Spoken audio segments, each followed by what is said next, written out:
السلام علیکم۔ صحیح حدیث میں ایک عجیب اور پر لطف واقعہ بیان ہوا ہے۔ اس واقعہ سے یہ بھی ثابت ہوتا ہے کہ رحمٰن کریم رب اپنے خاندان بندوں پر ان کی ماؤں سے زیادہ شفیق اور مہربان ہے۔ یہ واقعہ پڑھی اور رب تعالیٰ کی تحمید و تسبیح بیان کیجیے۔ سیدنا عبداللہ بن مسعود رضی اللہ عنہ فرماتے ہیں کہ رسول اللہ صلی اللہ علیہ وسلم نے فرمایا، جنت میں سب سے اخیر میں داخل ہونے والا شخص اس طرح داخل ہوگا، کبھی وہ چلتا ہوگا، کبھی گنوں کے بال گھسیٹتا ہوگا اور آگ کی لپیٹ اس سے تک پہنچ رہی ہے کہ جب وہ اس سے آگے بڑھ جائے گا تو اس کی طرف متوجہ کہے گا، وہ ذات بڑی بابرکت ہے جنہیں مجھ کو تو سے نجات دی۔ یقیناً اللہ تعالیٰ مجھے وہ چیز عطا کی جو اولین اور آخرین میں سے کسی اور کو اس نے نہیں دی۔ پھر اس شخص کے لیے ایک درخت نمودار ہوگا، وہ کہے گا، اے رب مجھے درخت کے قریب کر دے تاکہ میں اس سے سایہ حاصل کروں اور اس کا پانی پیوں۔ اللہ تعالیٰ فرمائیں گے کہ اے بنی آدم، اگر میں تم کو یہ چیز عطا کروں تو شاید تم سے اور سوال کر بیٹھو۔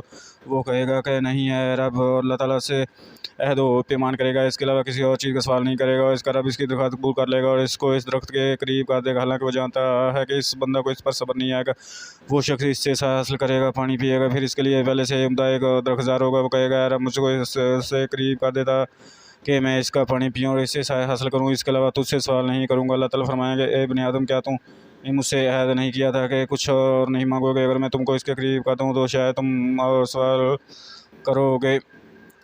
بندہ عہد کرے گا، نہیں اور کچھ نہیں مانگوں گا، اللہ تعالیٰ اس کے قریب کر دیں گے، وہ اس سے سایہ حاصل کرے گا، پانی پیے گا، پھر جنت کے دروازے کے پاس پہلے دو درختوں سے عمدہ درخت وہ دیکھے گا تو کہے گا، اے رب مجھے اس کے قریب کر دے تاکہ میں اس سے سایہ حاصل کروں، اس کا پانی پیوں، اس کے علاوہ تجھ سے سوال نہیں کروں گا۔ اللہ تعالیٰ فرمائیں گے، اے ابن آدم، کیا تجھے نے مجھ سے عہد نہیں کیا تھا کہ اس کے علاوہ کوئی اور کچھ نہیں مانگو گے؟ وہ کہے گا، ہاں یا رب، لیکن اس کے بعد اب اور مطالبہ نہیں کروں گا۔ اس کا رب اس کی درخواست قبول کرے گا، اس کو اس کے قریب کر دے گا، لیکن وہ جانتا ہے کہ اس کو اس پر صبر نہیں آئے گا۔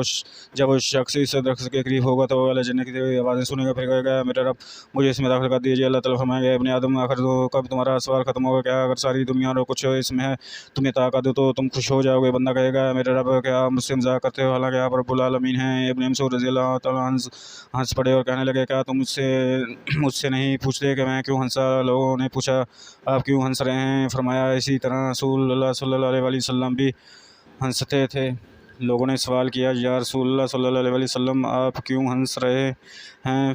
فرمایا، رب العالمین کی ہنسی کی وجہ سے بندے کے اس قول پر کہ آپ مجھ سے مذاق کر رہے ہیں حالانکہ آپ رب العالمین ہیں۔ اللہ تعالیٰ فرمائیں گے کہ نہیں، میں تم سے مذاق نہیں کر رہا، لیکن میں جو چاہتا ہوں اس کے کرنے پر قادر ہوں۔ ویڈیو اچھی لگے تو سبسکرائب کریں، لائک کریں۔ جزاک اللہ۔